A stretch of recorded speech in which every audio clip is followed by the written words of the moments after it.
Tão importante e especial que é de ouvir a tua palavra. Pedimos que o Senhor instrua a nossa irmã Olga para que ela seja um canal de bênção, seja um instrumento teu, Senhor, para dar às nossas crianças o alimento que elas precisam, um alimento que uma vez que elas comerem, jamais terão fome, Senhor. Uma vez que elas beberem dessa água, jamais terão sede. Ajude-as, é o que nós pedimos em nome de Jesus Cristo. Amém. Abramos a palavra do Senhor, meus irmãos, na carta de Paulo aos Gálatas.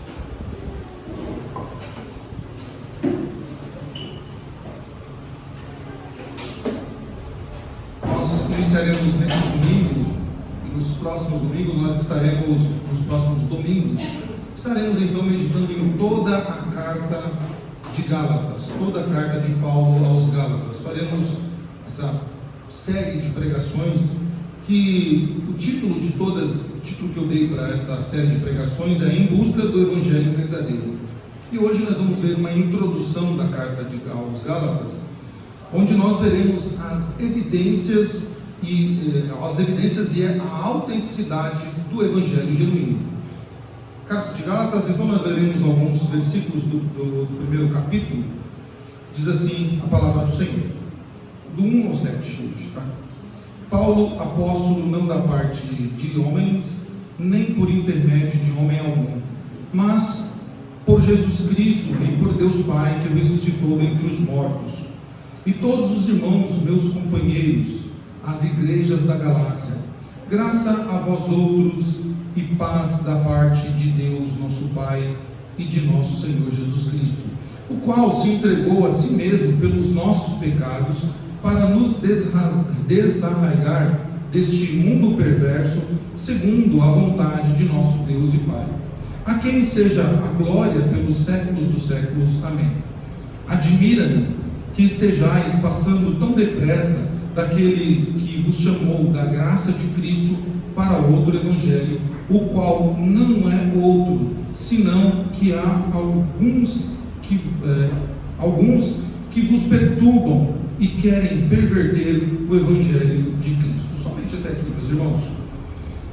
Nos anos 80, eu acho que quem tem um pouquinho mais de experiência vai lembrar disso que eu vou falar agora. Nos anos 80, uma propaganda ficou muito conhecida e os mais experientes de certo se lembrarão, então os mais novos, fiquem tranquilos que vocês não vão lembrar disso mesmo, é só quem tem um pouquinho mais de experiência. E essa propaganda, ela seria o primeiro meme que existiu no Brasil de fato, né? Hoje tudo é meme, mas o primeiro meme que existiu no Brasil foi lá nos anos 80, através dessa propaganda que viralizou e tomou uma proporção imensa de ponta a ponta do nosso país, circulando em todas as redes de televisão da época. O shampoo anti-caspa mais famoso da década de 80, o Denorex. Já viu alguns sorrisos aí, tipo, eu lembro. Isso mesmo. O shampoo de caspa mais famoso da época, que era o Denorex, com sua máxima, ele tinha uma máxima que virou um refrão na boca de todo mundo, que é o parece, mas não é. A marca prometia um shampoo tão eficiente contra caspas, que era tão bom quanto remédio, sem ser remédio. Tinha efeito de remédio, cheiro de remédio, em algumas versões da embalagem, até aparência de remédio, mas não era remédio. Esse foi o marketing que alavancou e popularizou essa marca no Brasil inteiro, condicionando inclusive pessoas que não precisavam de tratamento anti-caspas a consumirem um produto que parecia remédio, tinha cheiro de remédio, embalagem de remédio, mas não era remédio. Não demorou para que os brasileiros transformassem essa máxima denorexiana no mais efetivo ditado para classificar as coisas e situações mais dissimuladas possíveis, que tentam passar por aquilo que não são. Então elas ganharam o nome de Denorex, parece, mas não é. O impacto dessa frase foi tão poderoso no imaginário que até hoje, passado aí tanto tempo, nós lemos e ouvimos a alusão dessa propaganda, ainda em comerciais de TV, matérias de jornais e redes sociais, todas criticando o perigo das coisas que se vendem de uma forma determinada, mas elas são o oposto daquilo que elas são oferecidas. Essa era a máxima do Denorex. parece, mas não é. Meus irmãos, eu fiz essa alegoria para a gente poder entender o que Paulo vai combater aqui na carta aos Gálatas.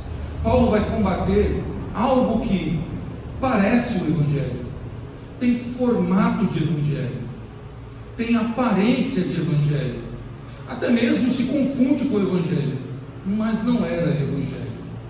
Então Paulo quer combater isso. E esta carta aos Gálatas, ela foi escrita provavelmente entre o ano 49 e 52 depois de Cristo. E essa carta foi endereçada então aos novos cristãos da Galácia, lá do sul, possivelmente na Galácia do Sul.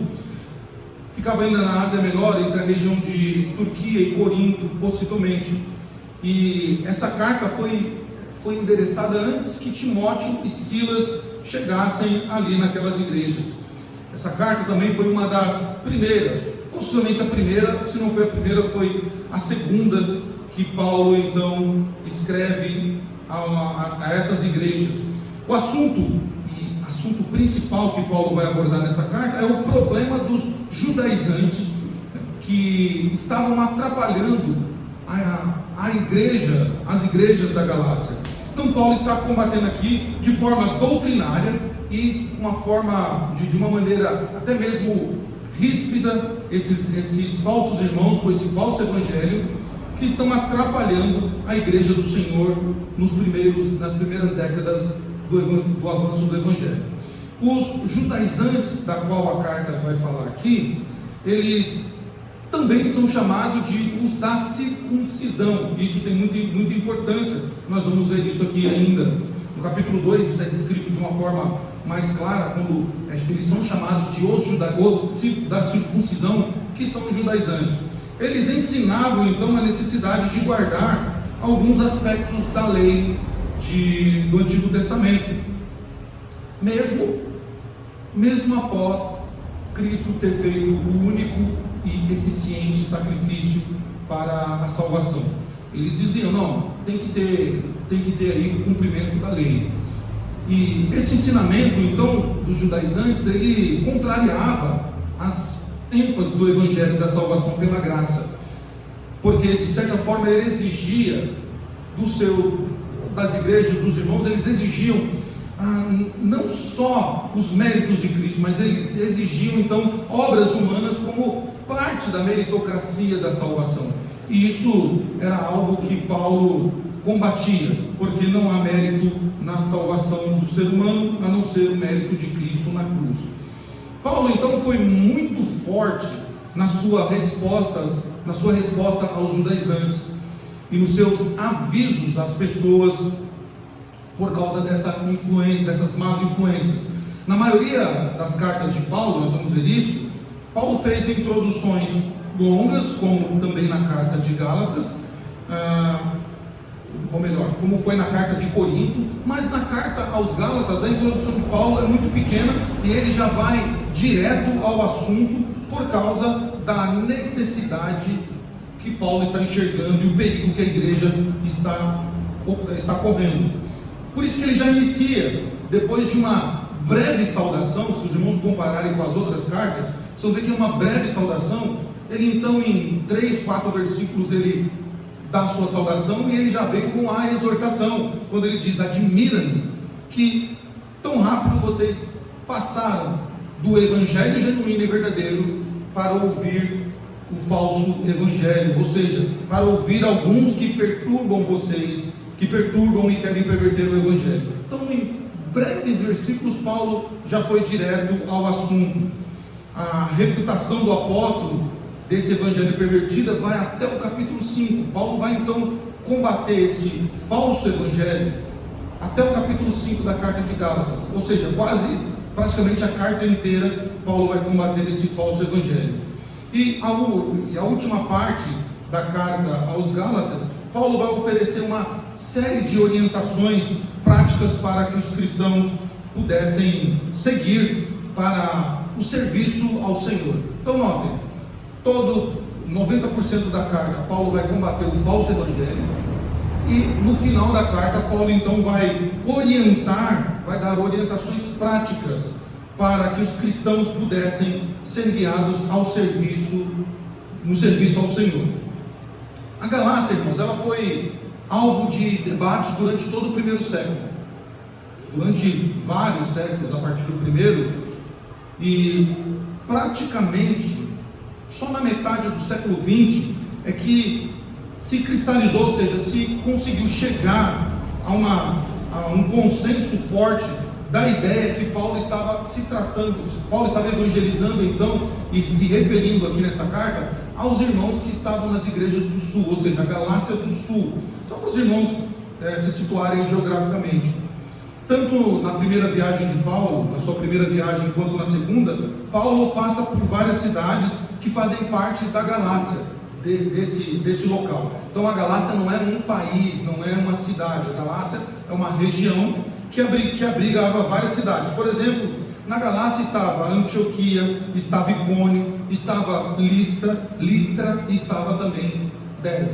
Então Paulo, na sua primeira e na segunda viagem, ele vai passando pela Galácia e vai constituindo então igrejas naquele local. Por isso que a carta é endereçada à região da Galácia, às igrejas, e não à igreja específica.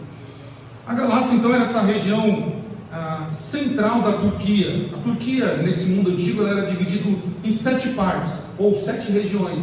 A Galácia é a parte central dessas divisões, que nós conhecemos no nosso mapa como Ásia Menor, que para a gente situar nos dias de hoje, é bem onde está a capital, ali o ponto comercial da Turquia. A Galácia antiga, ela foi nomeada por conta dos seus imigrantes gauleses, que eram os franceses, que colonizaram ali, que adentraram as terras da Ásia Menor. Então por isso ficou conhecida como a região dos gauleses, ou seja, a região francesa. Esta carta, meus irmãos, nós vamos ver isso nos próximos domingos, até o final dela, que essa carta, ela tem algumas características diferentes das demais cartas. Primeiro, essa carta, sem dúvida, é a carta mais emotiva do apóstolo Paulo. Isso sem sombra de dúvida. Comparando com outras cartas, essa carta é a mais emotiva. Paulo, ele chega na Galácia, ou seja, nessa região, após uma viagem que ele iniciou de barco, saindo de Antioquia da Síria, passando por todo esse local e deixando ali igrejas ou deixando pessoas para cuidarem. Nessa carta, o apóstolo Paulo trata os ouvintes de seus filhos espirituais.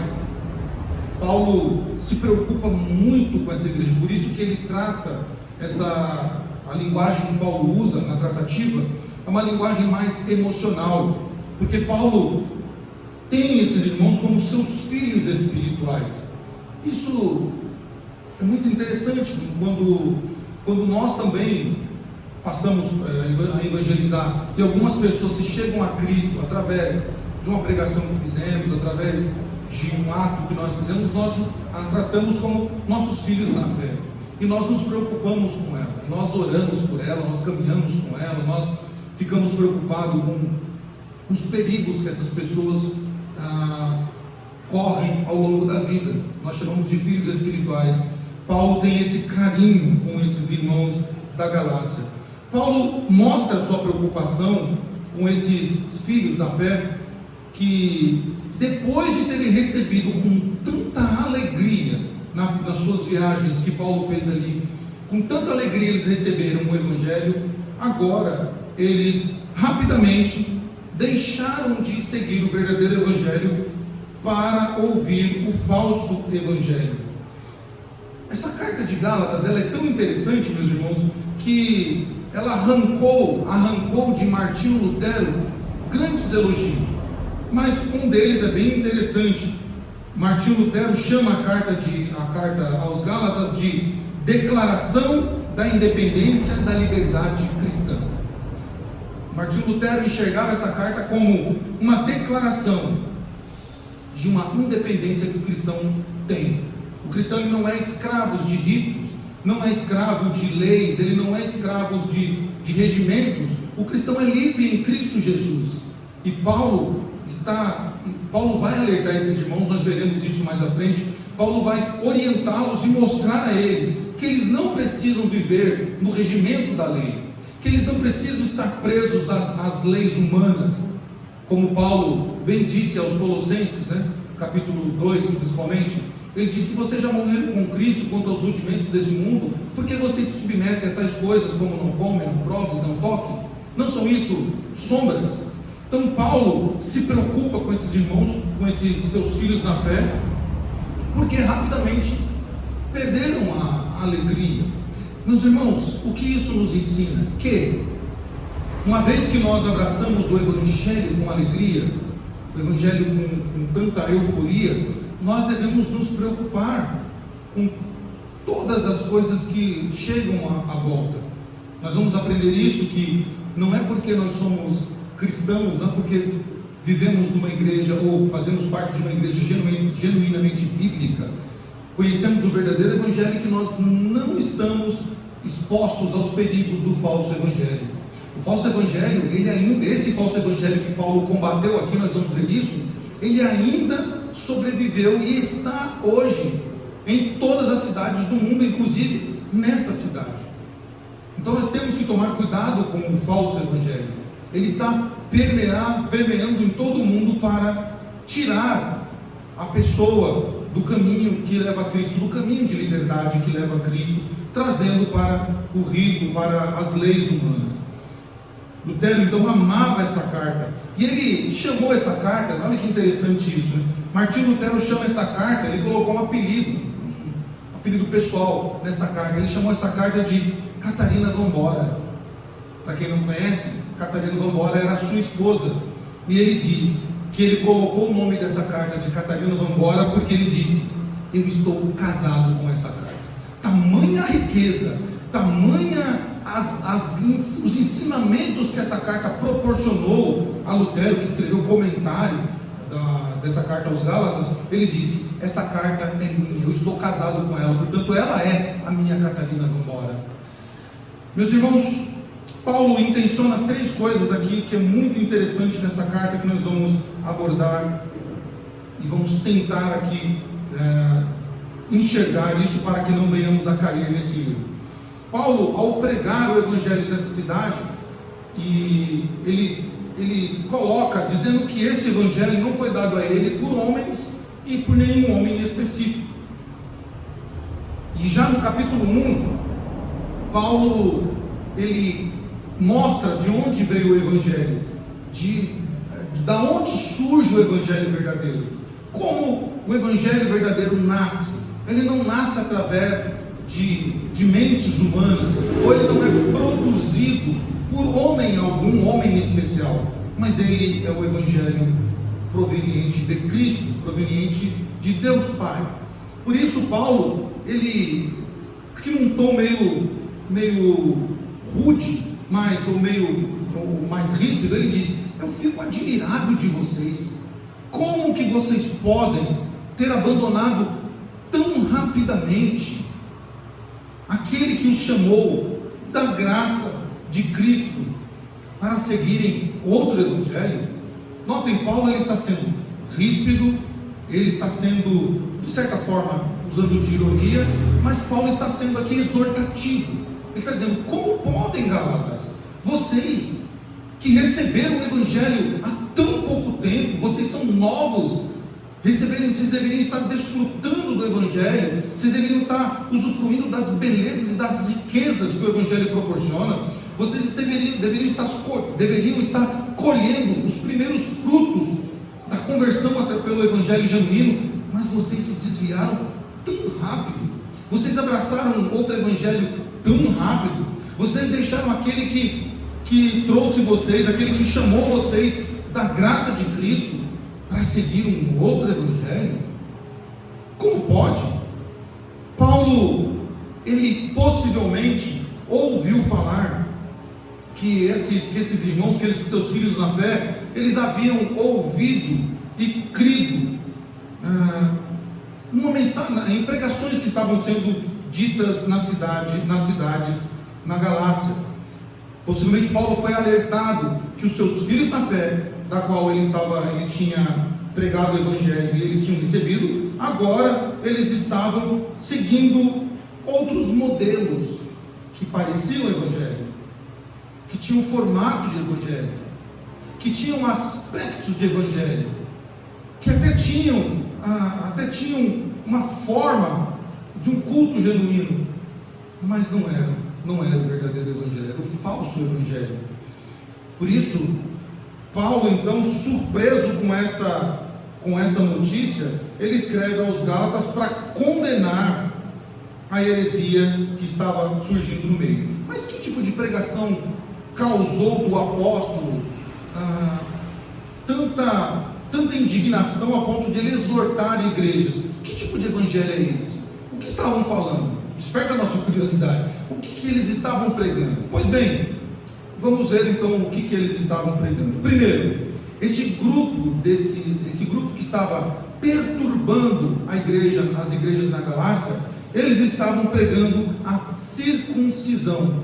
Eles não estavam aceitando que os gentios que aderiam ao Evangelho, eles não fossem circuncidados. Eles estavam também com receio de que os costumes judaicos desapareceriam conforme o alto número de gentios. Então, na ausência de Paulo, o que eles falavam? Você, mesmo que seja gentil, você precisa se circuncidar, você precisa fazer parte da aliança de Deus com o seu povo genuíno. Abra lá a palavra de Deus em Atos dos Apóstolos. Olha o que eles pregavam lá sobre a circuncisão, que trouxe indignação do apóstolo Paulo. Atos capítulo 15.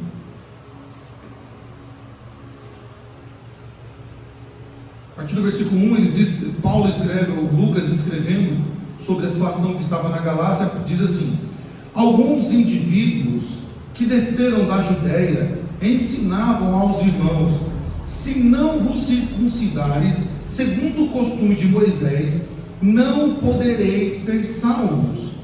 Tendo havido da parte de Paulo e Barnabé contenda e não pequena discussão com eles, resolveram que esses dois e alguns outros dentre eles subissem a Jerusalém, os apóstolos e presbíteros, com respeito a esta questão. Notem, o que eles estavam pregando então?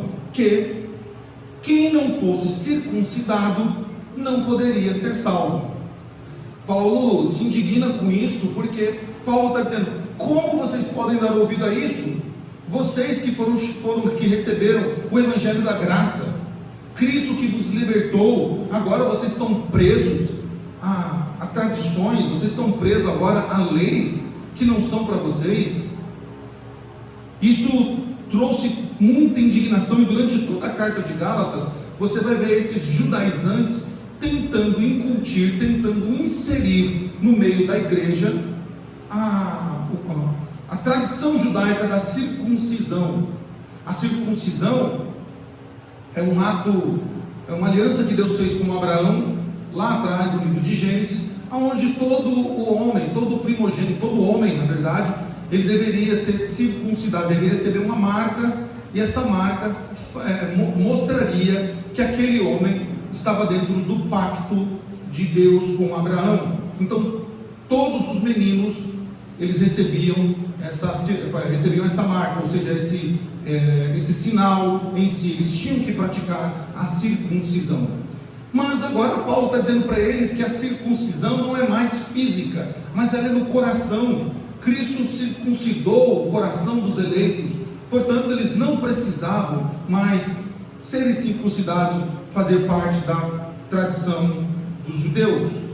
Então Paulo ficou indignado com o que estava ouvindo, mas eles propagavam esse evangelho que, notem, que ao pregar parece com o evangelho. O que eu preciso fazer para ser salvo? Isso é novo, né? Não é novo. O que eu preciso fazer para ser salvo? Que tipo de obra que eu preciso fazer para ser salvo? Qual o sacrifício que eu preciso fazer para ser salvo?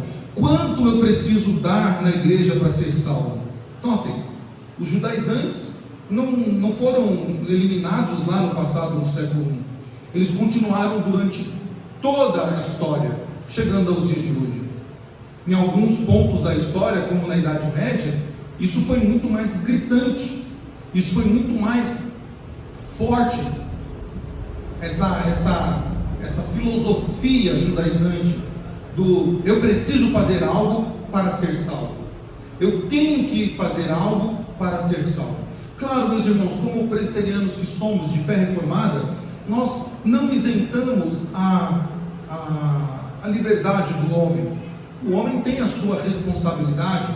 Nós sabemos que Deus, Ele é soberano, mas nós temos a nossa responsabilidade dentro desse processo da salvação. Mas nós não precisamos fazer nada para ser salvo. Eu vou explicar o nada. Nós não precisamos fazer sacrifícios, nós não precisamos dar nada. O seu melhor para Deus não te credencia a ser salvo. O seu melhor, aquilo que você pode fazer de melhor, o que você pode dar de melhor, toda a sua fortuna, todo o seu empenho, qualquer sacrifício que você fizer, se você andar daqui até Rio Grande do Sul, ou atravessar nado o Oceano Pacífico, o Atlântico, qualquer um deles aí, nada desses esforços serão suficientes para te salvar, a não ser o sangue precioso de Jesus Cristo, nosso Senhor. O que os judaizantes queriam fazer aqui? Inserir a meritocracia humana, colocar no homem méritos na salvação. Por isso que Atos diz isso, né? Eles pregavam esse evangelho dizendo: se vocês não forem circuncidados, como o costume de Moisés, notem, não poderão ser salvos. Eles estão afirmando: não há salvação se você não fizer a circuncisão. Como é pregado nos dias de hoje, como é pregado em todas as eras. Se você não fizer algo, você não pode ser salvo. Então você precisa fazer alguma coisa.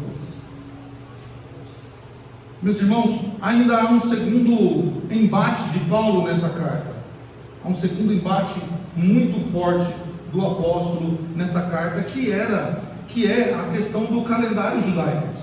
E esse calendário judaico tem a ver com as festas, com as datas festivas, o dia santo para os judeus. Entre esses dias importantes, entre essas festas importantes, está a festa sabática. E notem que o judeu sempre levava a sério as suas datas festivas. Por exemplo, por que ele levava a sério? Porque nessas datas festivas, as nações vizinhas iam até os judeus que estavam nas nações vizinhas, eles também compareciam em Jerusalém neste momento. Por exemplo, como na festa de Pentecoste.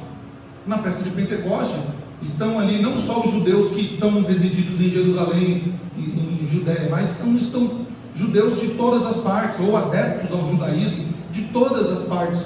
Tanto é que quando o Espírito Santo toma os apóstolos, ali as pessoas começam a narrar de que nacionalidade elas são.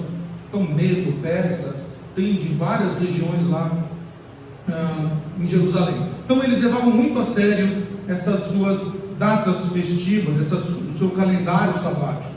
E isso foi combatido por Paulo. Paulo está combatendo isso. Se você abrir lá em Colossenses, abra a palavra de Deus em Colossenses, por favor. Colossenses, a partir do capítulo 1, o apóstolo já está combatendo essa dança de narrativas, propondo um evangelho, um outro evangelho, além daquele que já foi pregado. Paulo está combatendo isso de forma veemente entre os colossenses também. Vejam só no capítulo 1, na verdade capítulo 2, perdão, Paulo está combatendo isso quando ele diz: olha, gostaria pois que soubessem quão grande luta venho mantendo por vós, pelos laodicenses, ou seja, pelos de Laodiceia, e por quanto me viram face a face, para que o coração deles seja confortado, vinculado juntamente em amor, e eles tenham em toda a riqueza forte convicção do entendimento, para compreenderem plenamente o mistério de Deus em Cristo. E aí você vai lá para o versículo versículo 15 e 16. Desculpa, versículo 16. Olha o que Paulo diz aqui, falando sobre o que está sendo pregado na região da Ásia Menor. Ninguém, pois, vos julgues por causa de comida, bebida, ou dia de festa, ou lua nova, ou sábado. Paulo está dizendo: ninguém deve julgar vocês, crentes, cristãos, por causa das datas festivas que os judeus comemoram. Isso que eles estão pregando aí, dizendo que vocês têm que guardar o calendário judaico, isso não é evangelho. Isso é um falso evangelho. É um outro evangelho que na verdade não é outro. É aquilo que já estava sendo pregado, mas que agora eles querem trazer para dentro da igreja, querem trazer para o meio de vocês, querem trazer para tirar de vocês o foco do verdadeiro evangelho, do evangelho que não permite ao homem mérito algum, mas somente a Cristo. Não é pela guarda de um dia festivo, não é pela guarda de um dia específico da semana que nós obteremos salvação. Não é se nós prestarmos atenção em datas específicas e não podermos e fazer daquele dia um dia santo, onde eu não como nada, onde eu não bebo nada, onde eu só fico flutuando parecendo um anjo, que aí eu vou ser salvo. Não é isso. O evangelho de Cristo, ele traz liberdade, porque Cristo nos libertou do jugo da lei na cruz. Cristo nos trouxe liberdade para servi-lo. Ele cumpriu tudo aquilo que nós precisávamos cumprir e guardou tudo aquilo que nós precisávamos guardar. Portanto, nós não devemos ser julgados por causa de dias de festas ou por causa de dias específicos. Paulo está combatendo esses pregadores do evangelho falso na Galácia, que querem incutir no meio do povo de Deus, lá no primeiro século, queriam incutir no meio deles a guarda do calendário judaico. Mas ainda uma terceira observação que Paulo vai fazer dessa pregação desse evangelho que está permeando no meio da igreja, que é a dieta alimentar dos judeus. Eles estavam trazendo isso para dentro do povo de Deus. Dentro da dieta dos judeus estava proibido comer algumas coisas, dentre eles, basicamente, por exemplo, a carne de porco. Não se poderia comer a carne de porco ou do animal com a pata fendida. E Paulo está pasmo diante do que ele está vendo. Os judeus estão dizendo para eles: vocês têm que guardar agora também a nossa dieta. Paulo está dizendo: ninguém julgue vocês por causa de comida ou por causa de bebida. E notem aqui, eu vou explicar aqui para a gente não ir para o outro lado.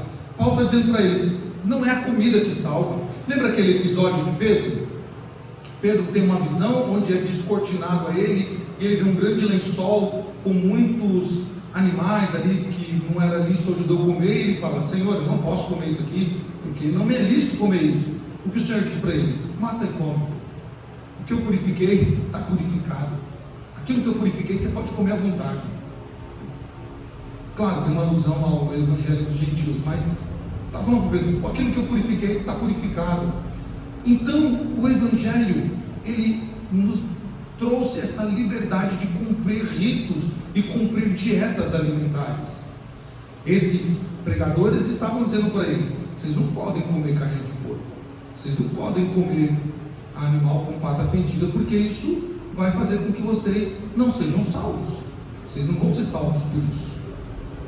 Nessa mesma carta aos Colossenses, Paulo diz para eles, aqui no versículo 20, do capítulo 2: se morrestes com Cristo para os rudimentos do mundo, porque, como se vivesseis no mundo, vos sujeitais às ordenanças: não anuseis isto, não prove aquilo, não toques naquilo outro, segundo os preceitos e doutrina de homens, pois que todas essas coisas com o uso se destroem. Tais coisas, com efeito, têm aparência de sabedoria, como culto de si mesmo, e de falsa humildade e de rigor ascético. Todavia, não tem valor algum contra a sensualidade. Paulo está dizendo aos irmãos: isso não tem valor nenhum, guardar dieta e calendário. Isso não tem valor nenhum. Isso não vai guardar você de pecar. Isso não vai fazer com que você se torne mais santo. Isso não vai trazer a você libertação, não vai trazer a você salvação. Não é o cumprimento de alguma coisa, de lei, de calendário, ou se privar de algum alimento que vai trazer a vocês a salvação. E vocês se desviaram tão rápido disso. Paulo se indigna com isso. Por quê, meus irmãos? Porque uma igreja bíblica é plantada com a pregação e o ensino genuíno de Jesus Cristo. É isso que Paulo diz na carta aos Gálatas, já no comecinho, no versículo 3. Paulo diz, uma pregação genuína, uma pregação bíblica, uma igreja bíblica, ela é plantada com pregação e ensino do genuíno evangelho. E nós vamos ver como que o apóstolo, ele se indigna com isso, como ele vai contra esses ensinamentos do parece evangelho, mas não é evangelho. Como Paulo combate isso? Paulo combate mostrando que a igreja deve ser cristocêntrica. A pregação deve ser cristocêntrica. Cristo deve ser o objeto cultuado da igreja. Uma igreja bíblica deve ser, ela pode até ser enganada pelo falso evangelho, que é ensinado por falsos irmãos, falsos pecadores e libertinos. Mas uma igreja bíblica, que é centrada na pessoa de Cristo, ela vai estar protegida do falso evangelho.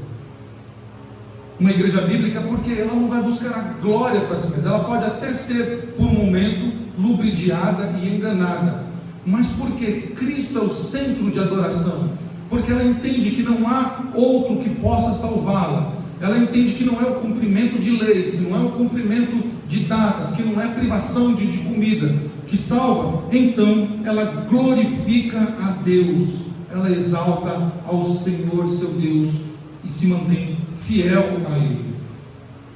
Paulo então combate essa pregação, e nós vamos ver isso mais à frente, nos próximos capítulos, a partir do capítulo 1, que esta pregação aqui, Paulo vai gastar 90% da carta combatendo os judaizantes, combatendo o judaísmo, porque Paulo entendia que isso estava fazendo mal. E olha, que nós vamos ver logo no começo, como lá em Atos 15, Paulo chegou até mesmo a confrontar o irmão Pedro, o apóstolo Pedro, que estava meio que titubeando entre o evangelho de Cristo e as leis judaizantes.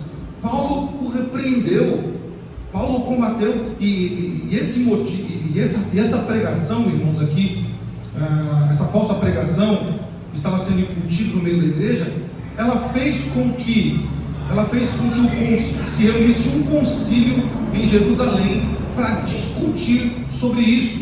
Atos 15 narra isso. Depois que começou a circular essa pregação, os apóstolos então tiveram que se reunir, ir até Pedro, para que o concílio fosse levantado para discutir sobre essas coisas, para saber como tratar disso, se isso ia ser permitido, se isso ia continuar, ou se eles iam dar uma resposta a essa pregação. O falso evangelho precisa ser combatido. O falso evangelho, ele é destrutivo. O falso evangelho, ele faz com que a pessoa retrocessa.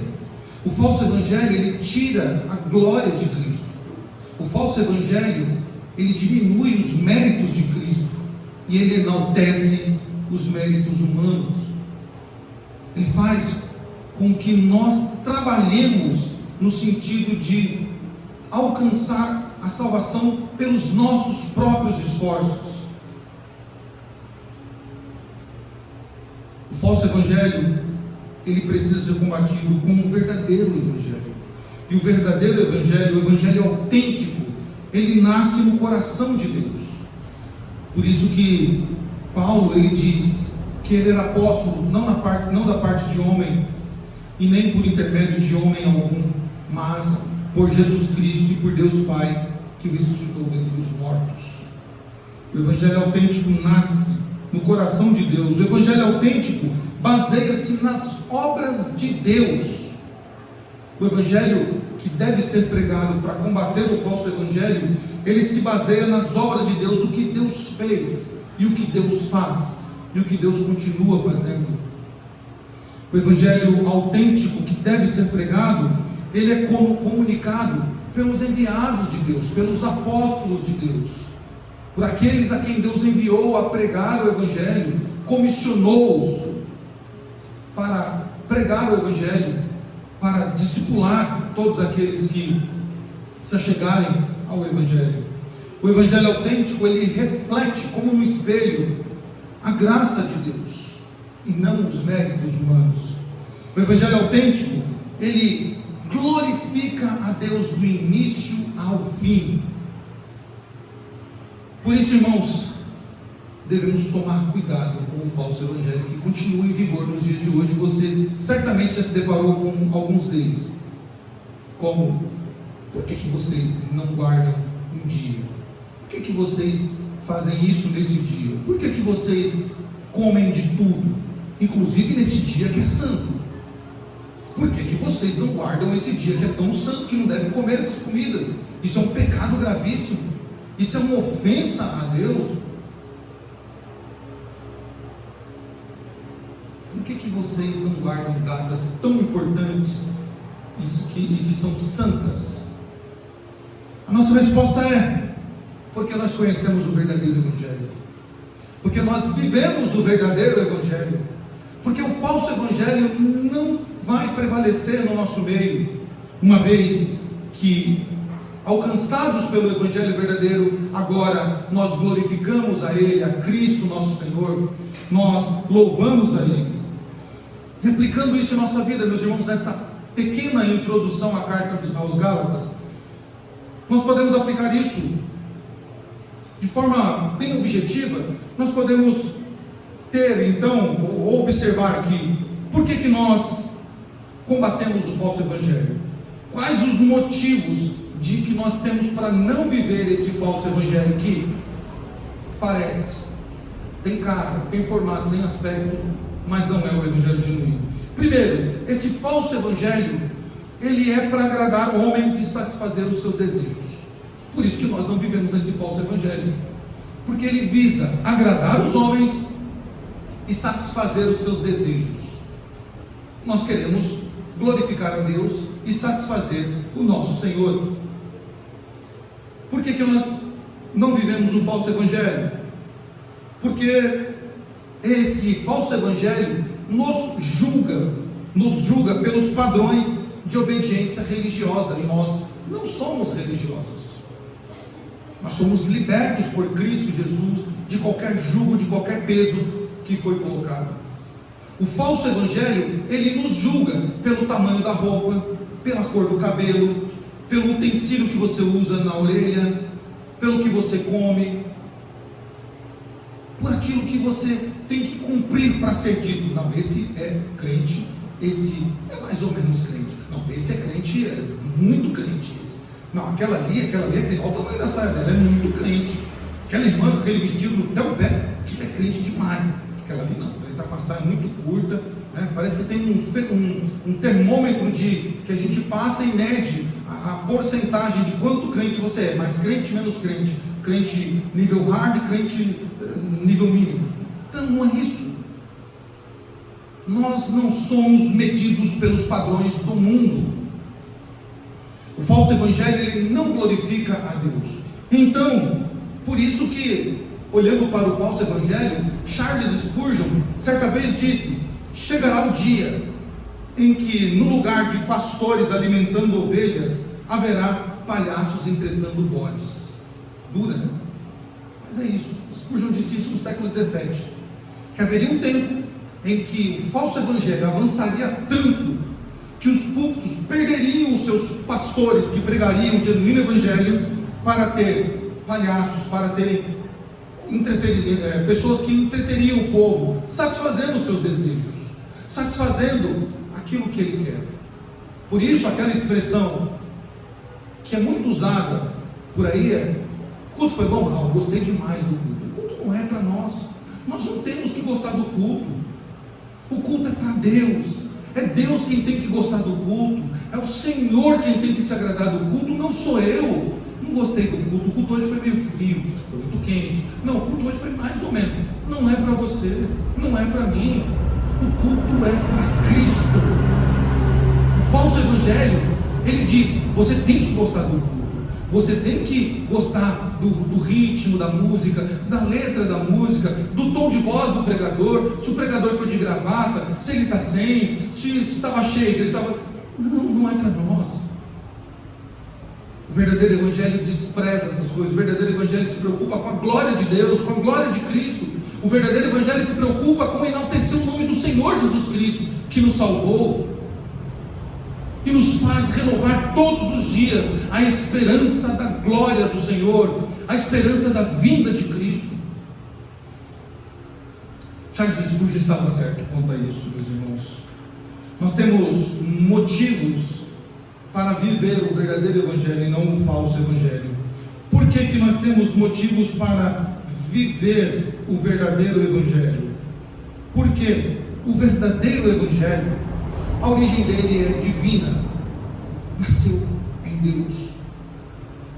O verdadeiro evangelho fornece um conteúdo cognitivo específico, ou seja, algo que eu entendo. O verdadeiro evangelho faz com que eu tenha compreensão do que eu estou ouvindo, dentro das suas proposições, das suas asservações, das verdades apresentadas. Então ele não é algo irracional, ele é cognitivo. Eu consigo entender o que eu estou ouvindo, eu consigo compreender o que eu estou ouvindo, a ponto de eu querer praticar aquilo que eu estou ouvindo. E esse evangelho que fornece esse conteúdo cognitivo, ele nos torna capaz de reconhecer, de receber o nosso Senhor Jesus Cristo como o nosso único e suficiente Salvador. O verdadeiro evangelho, meus irmãos, ele deve ser balizado pelos ensinos dos apóstolos e não pelos ritos da lei, pelas datas festivas ou pela dieta. Quem é que valida o evangelho? Os apóstolos. O verdadeiro evangelho é validado pelos apóstolos. O que foi que eles escreveram? O que foi deixado para nós pelos apóstolos? Por isso que Paulo diz aos Gálatas que esse evangelho deveria ser guardado e não rejeitado tão rápido. Ele diz: ainda que nós, versículo 8, ou um anjo vindo do céu pregue um evangelho que vá além do que nós temos ensinado, seja anátema, seja maldito, seja extinguido por vocês, seja rejeitado por vocês. O evangelho verdadeiro, nós temos um motivo de ouvir o verdadeiro evangelho, porque ele glorifica a Deus. Meus irmãos, cuidado com o falso evangelho, cuidado com aquilo que parece evangelho, cuidado com aquilo que tem formato de evangelho, aspectos de evangelho, tem aparência de evangelho. Você pode estar consumindo um produto falso, você pode estar sendo enganado, assim como o Denorex lá nos anos 80 avisava. Martinho Lutero, sobre isso, finalizando, escreveu: qualquer ensinamento que não se enquadre às Escrituras deve ser rejeitado, mesmo que faça chover milagres do céu todos os dias. Que o Senhor nos guarde, nos proteja, que o Senhor nos faça enxergar que nós, os eleitos de Deus, possuímos o verdadeiro evangelho. Nós estamos de frente para o verdadeiro evangelho, que nos libertou das trevas e nos trouxe à luz, nos libertou das prisões da lei e nos deu liberdade para viver uma vida livre em Cristo Jesus. Que o Senhor nos proteja e nos faça compreender todos os dias que nós somos livres em Jesus Cristo para o servir, o adorar e o glorificar por causa do genuíno evangelho que nos foi deixado.